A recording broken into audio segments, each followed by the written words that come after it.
आमेन, hallelujah. तो आइए वचन में जाने से पहले हम प्रार्थना करेंगे।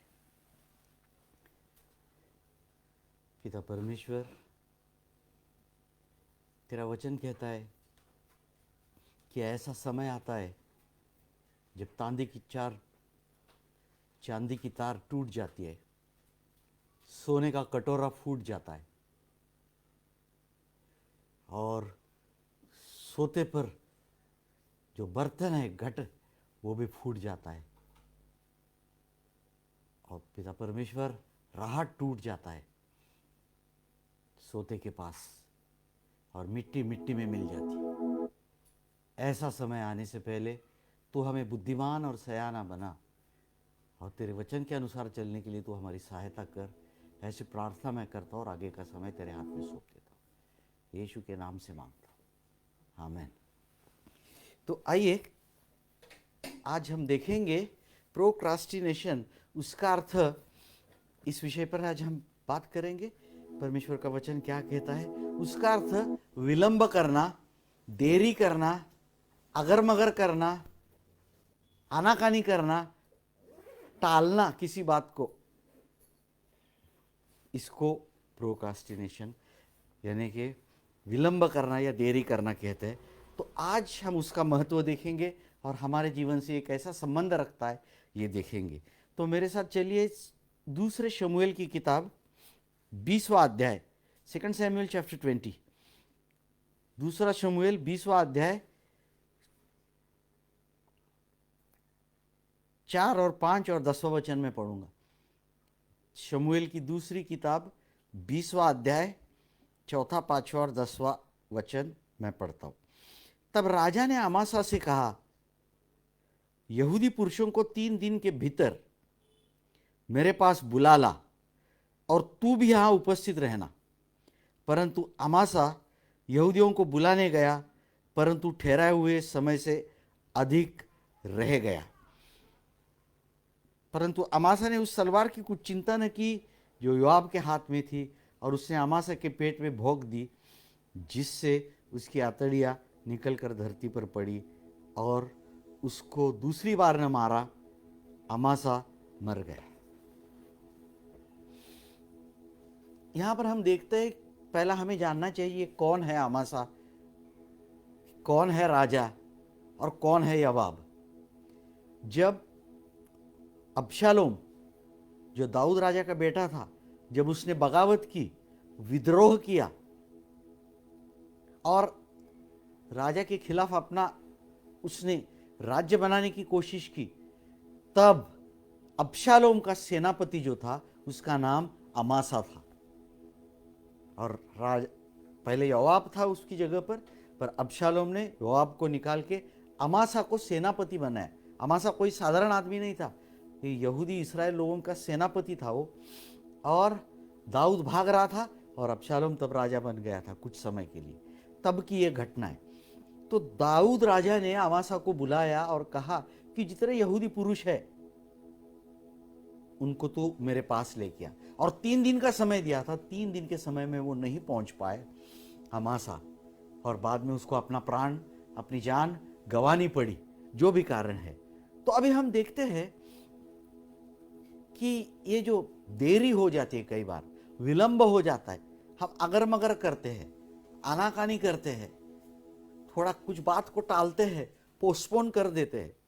कई कारण हो सकते हैं उसके, जैसे कि कोई जो चीज है, अत्यंत महत्वपूर्ण काम आपके पास है और अन्य कई चीजें भी काम आपके पास आ जाती है। तो कई बार ऐसा हो जाता है कि हमारी प्राथमिकताएं जो है वो थोड़ी सी गलत हो जाती है। जिनका महत्व कम है वो काम हम अधिक करने लगते हैं, और जो महत्वपूर्ण बात है कई बार हमारे हाथ से निकल जाती है या देरी हो जाती है, क्योंकि और भी तो काम रहते, इसके कारण देरी हो सकती है। दूसरी एक बात यह है जिसके कारण देरी हो सकती है कि कई बार हमारी मनोवृत्ति ऐसी हो जाती है कि अरे चलता है, कुछ नहीं होता है, बाद में देख लेंगे, बेफिक्र वृत्ति हो जाती और हम उस काम को बाद में करेंगे ऐसा सोचते, क्योंकि चलता है, कुछ नहीं होता है, क्या फर्क पड़ता है, ये मनोवृत्ति दूसरी बात है। तो और तीसरी बात जो है, कई बार आलसीपना हमारे अंदर आ जाता है। तो हम क्या करते हैं, जैसे कहावत है, कल करे सो आज कर और आज करे सो अब कर, हम उल्टा कर देते, अभी करने की बाद में करेंगे, बाद की बात कल करेंगे, परसों करेंगे। तो ये तीनों चीज़ें मिलकर हमारे आत्मिक जीवन के लिए काफ़ी खतरनाक हो सकती है और हमारे साधारण जीवन के लिए, जैसा हमने अभी देखा कि अमासा को क्या हुआ, अमासा को 3 दिन के निर्धारित समय में अमासा नहीं पहुंच पाया, तो अमासा को क्या हुआ, अपना प्राण गंवाना पड़ा। ये जो मैंने बताया, 3 दिन के अंदर उसको पूरी सुरक्षा थी, परंतु 3 दिन के बाद उसको मार दिया गया। योआब, दाऊद के सेनापति ने मार दिया उसको, जो भी कारण है उसके पीछे।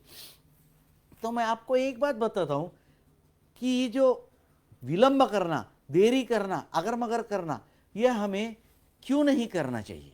पॉइंट नंबर 1, क्योंकि जो कल का है, कल का कोई भरोसा नहीं। प्रोवर्ब्स 27:1 में कहा है, do not boast about tomorrow because you do not know what a day में ब्रिंग फोर्थ। कल की डींग मत मारना, कल की बढ़ाई मत मारना, कल के विचार से मत फूलना, एक दिन में क्या होगा तुझे मालूम नहीं है। तो आज का काम कल पर मत डालना, एक दिन में क्या होगा तुझे मालूम नहीं है, इसलिए कभी ऐसा मत करना। Point number 1। पॉइंट नंबर 2 जो है कि जीवन बहुत छोटा है। कई बार रात को लोग सो जाते हैं, वो भी घड़ी लगा के, अलार्म लगा के, सुबह उठेंगे कि नहीं उनको मालूम नहीं रहता है। बाइबल में जीवन को बहुत कुछ ही क्षणों का बताया। किसकी उपमा दी है, मान घास की, फूल की, बाफ की। बाफ कुछ समय के लिए दिखती है, अदृश्य हो जाती है। बाइबल कहती है तुम्हारा जीवन ऐसा है। अयूब कहता है कि मेरे दिन जो है, मतलब मेरा जीवन है, वो जुलाई की ढरकी से भी ज्यादा तेजी से चलते हैं। Weaver shuttle, they go faster than weaver shuttle. अगर जिंदगी इतनी छोटी है, फटाफट दिन निकलते जाते, तो फिर क्यों देरी और विलंब करना।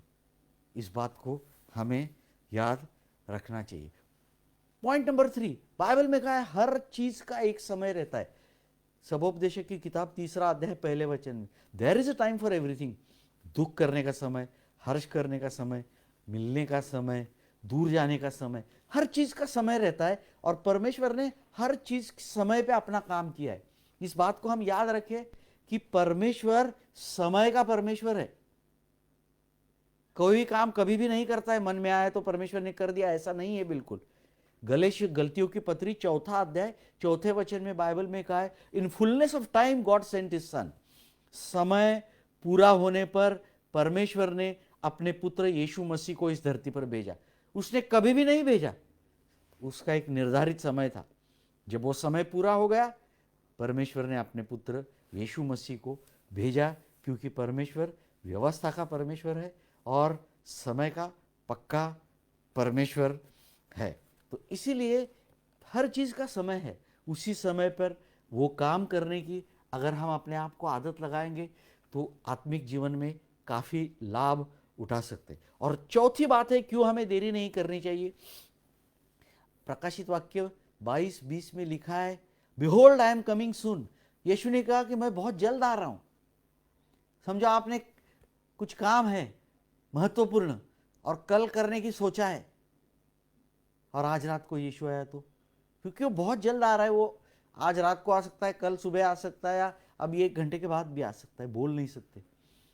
इसीलिए मैंने आपको 4 कारण बताए कि क्यों हमें विलंब या आनाकानी या देरी नहीं करनी चाहिए। अभी ऐसे कौन से विभाग है हमारे जीवन के, ऐसे कौन से इलाके हैं कि जिसमें हमें देरी नहीं करनी चाहिए। पहली बात तो हमने देखा कि क्यों नहीं करनी चाहिए, उसके बाद हम देखेंगे कौन से इलाकों में हमें देरी नहीं करनी चाहिए। पॉइंट नंबर 1, सबसे पहली बात है कि हमारा उद्धार। करंथियों की 2 पत्री 6वां अध्याय और दूसरे वचन में बाइबल में कहा है कि देखो अनुकूल समय था जब मैंने तुम्हारी बात सुनी, and behold today is the day and now is the time. परमेश्वर का वचन कहता है कि देख आज ही वो दिन है, अभी वो समय है। जब भी आपके पास उद्धार का मौका आता है उसको आपको तुरंत पकड़ लेना चाहिए, कभी भी नहीं छोड़ना चाहिए, क्योंकि कल क्या होगा, जीवन कितना छोटा है, यीशु कब आ जाएगा कुछ मालूम नहीं आपको। एक जो गवर्नर था जिसका नाम फेलिक्स था, जब प्रेषित पौलुस उसको उद्धार के बारे में बता रहा था, मतलब ये प्रेरितों के काम 24वां अध्याय 25वें वचन में लिखा है, तो फेलिक्स ने कहा कि तू अभी चला जा, जब मुझे अवसर मौका मिलेगा तब मैं तुझे बुला लूंगा। शायद फेलिक्स को, गवर्नर को दूसरा मौका नहीं मिला होगा, क्योंकि प्रेषित पौलुस को प्रचार कर रहा था उद्धार के बारे में। वो डर गया, बोला नहीं अभी नहीं, जब मुझे अवसर मौका मिलेगा, अनुकूल समय रहेगा, मैं तुझे बुला लूंगा। ये बात कभी हुई नहीं, और अगर ये बात नहीं होगी तो आपको अच्छी रीति से मालूम है दो ही रास्ते हैं, एक छोटा रास्ता है, एक बड़ा रास्ता है, एक छोटा फाटक एक बड़ा फाटक, एक जीवन की तरफ जाता है, एक नाश की तरफ जाता है, नरक की तरफ। जिसको उद्धार नहीं मिला आगे अंधेरा ही अंधेरा है। अब दूसरी एक बात है कि ये जो लोग थे एथेंस के, इन्होंने भी ऐसे ही किया। प्रेरितों के काम 17वां अध्याय 32वें वचन में जब प्रेषित पौलुस उनको पुनरुत्थान यानी मरने के बाद से फिर से जी उठने के बारे में बताया, तो उन्होंने कहा नहीं नहीं ये सब बातें हम तेरे से बाद में सुनेंगे, ये तो पुनरुत्थान वगैरह बोलता है, अभी हमें कुछ सुनने का नहीं है। ये दो उदाहरण है, एथेंस के लोग और गवर्नर फेलिक्स, जिनको प्रेषित पौलुस बता रहा है उद्धार के विषय में, उन्होंने सुना नहीं। अभी आप जानते हैं उनका भविष्य क्या होगा। इसीलिए परमेश्वर का वचन कहता है कि आज अगर परमेश्वर का वचन तेरे पास आता है, जैसे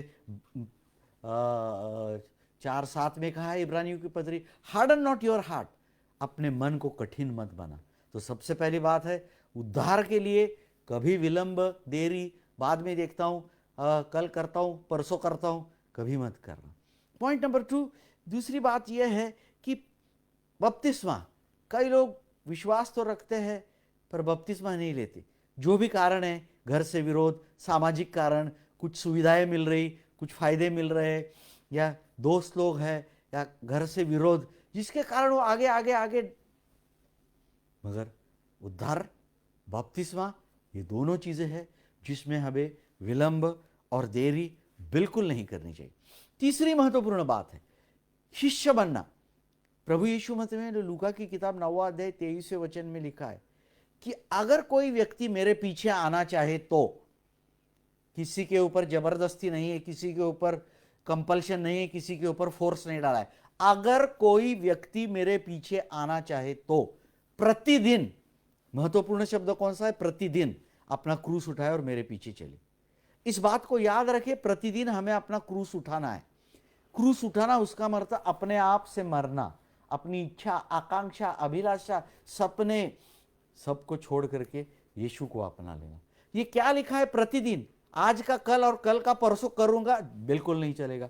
प्रतिदिन हमें यीशु के पीछे चलने की एक आदत, डिसिप्लिन जिसको बोलते, हमें अपने आप को लगा लेनी चाहिए।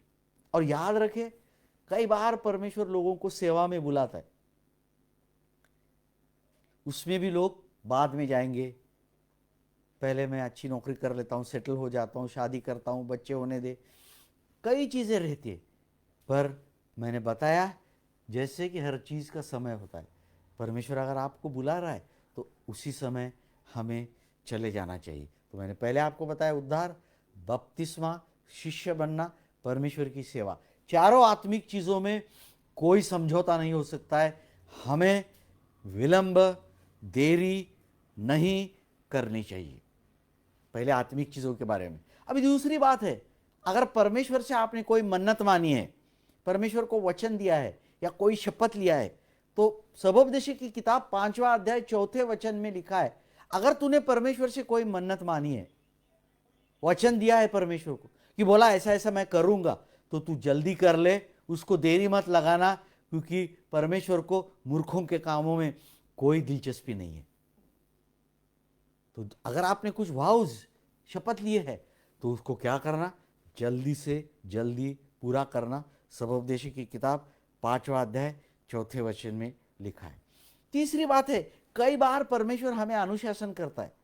हमारे जो धरती पर के माता पिता है, उन्होंने अपने सुविधा के अनुसार हमें शासन किया और अच्छा जीवन का मार्ग दिखाया, परंतु हमारा जो स्वर्गीय पिता है वो हमेशा हमें अनुशासन करता है, डिसिप्लिन लगाता है, ताकि हम जीवन के रास्ते में ठीक से चले।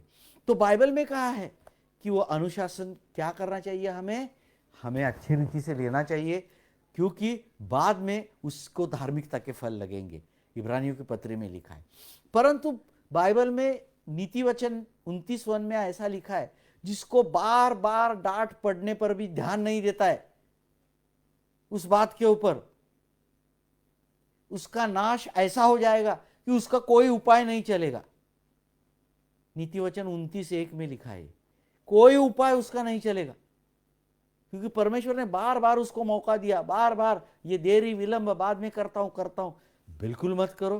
परमेश्वर आपको अनुशासन लगा रहा है, कुछ बोल रहा है, कुछ डिसिप्लिन लगा रहा है, तो तुरंत उसके पीछे चलना हमारा काम है। बाद में कोई उसका उपाय नहीं चलेगा, ऐसा यहां पर कहा गया है।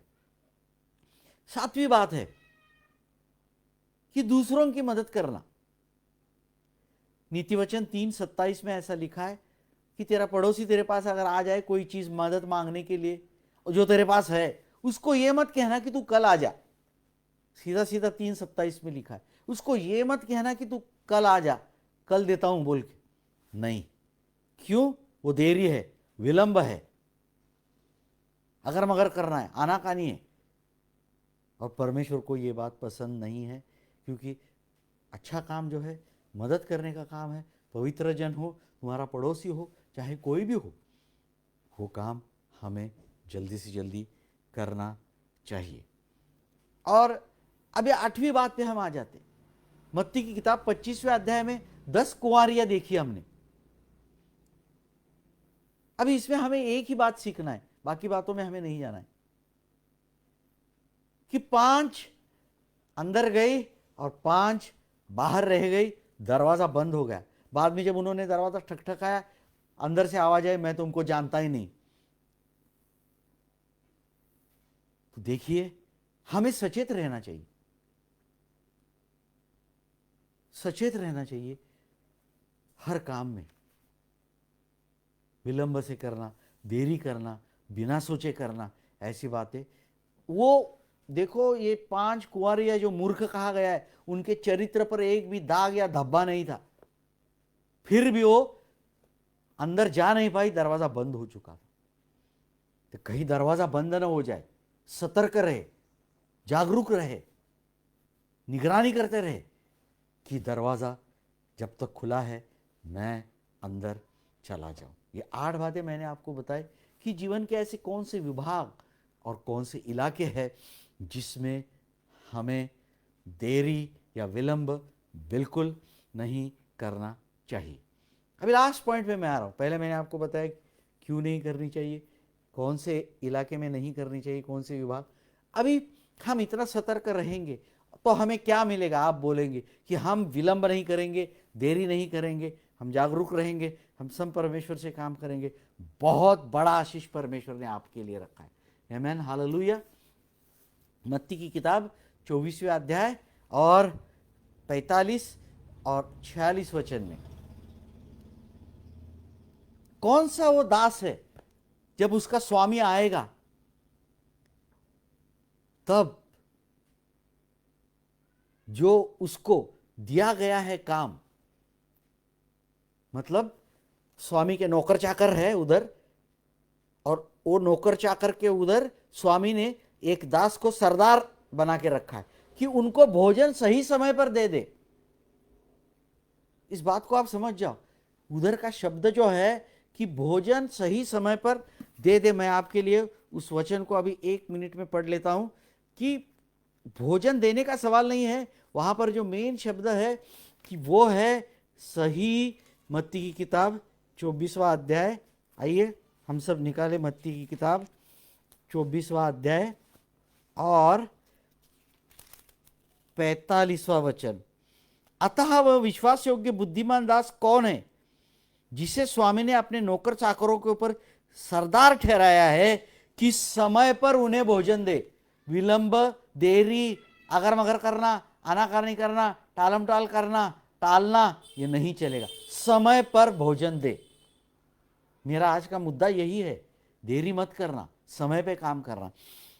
तो जो 46वां वचन, धन्य है वह दास जिसे उसका स्वामी आकर ऐसा करते हुए पाए। मैं तुमसे सच कहता हूं वह उसे अपनी सारी संपत्ति पर अधिकारी ठहराएगा। कौन करेगा? उसका स्वामी सारी संपत्ति पर अधिकारी ठहराएगा, सरदार बनाएगा उसको। परमेश्वर की संपत्ति कितने है ना, अपने सोच विचार से ज्यादा है। इतना बड़ा आशीष आप कहीं पा सकते? धन्य है वह दास जिसका स्वामी आकर उसको ऐसे करते हुए पाएगा। क्या करते हुए पाएगा? कि उन्हें समय पर भोजन दे। सिर्फ भोजन देना नहीं, समय पर भोजन देना। और मैं तुमसे सच कहता हूं वह उसे अपनी सारी संपत्ति पर अधिकारी ठहराएगा। आमेन। यही मैं हमेशा कहता हूं, स्वर्ग में तुम्हारा होगा बड़ा प्रतिफल। अगर विलंब ना करे, देरी ना करे, जिधर परमेश्वर ने आपको रखा है उस सभी लोगों को सही समय पर भोजन दे दे, तो परमेश्वर की सारी संपत्ति का परमेश्वर आपको अधिकारी या सरदार बना के रखेगा। तो आज हमने सीखा कि कोई भी काम जिसमें हमें विलंब, देरी, टालना, अगर मगर करना, आनाकानी करना, ये बातें नहीं करनी चाहिए। परमेश्वर आपको इस वचन के द्वारा आशीष दे। आमेन, हालेलुया। आइए अपने सिरों को झुकाए, हम प्रार्थना करें। पिता परमेश्वर, आज का जो वचन हमारे पास आया है कि प्रभु जी, उद्धार से लेके सेवा तक, लोगों से मदद करने से लेके अपने खुद के वैयक्तिक जीवन में हमें विलंब या देरी नहीं करनी चाहिए, क्योंकि तेरा वचन कहता है हर चीज का एक समय होता है, हर काम का एक समय होता है। और पिता परमेश्वर, तू तो समय का पक्का परमेश्वर है। तूने अपने पुत्र को भी समय पर ही भेजा, ना पहले ना बाद में या न देरी की। इसलिए प्रभु जी, तेरा ये गुण हमारे अंदर आने दे और होने दे प्रभु जी। जैसे तेरे मुंह से वचन निकलेंगे, क्या ही धन्य है वो दास, उसका स्वामी अपने सारे संपत्ति पर उसको अधिकारी बनाएगा या सरदार बनाएगा। ये आशीष हमें मिलने दे, ऐसी प्रार्थना मैं करता हूँ और तेरे नाम को मैं धन्यवाद देता हूँ। तेरे वचनों के लिए धन्यवाद देता हूँ। नासुरी यीशु के नाम से मैं मांगता हूँ। आमेन, आमेन।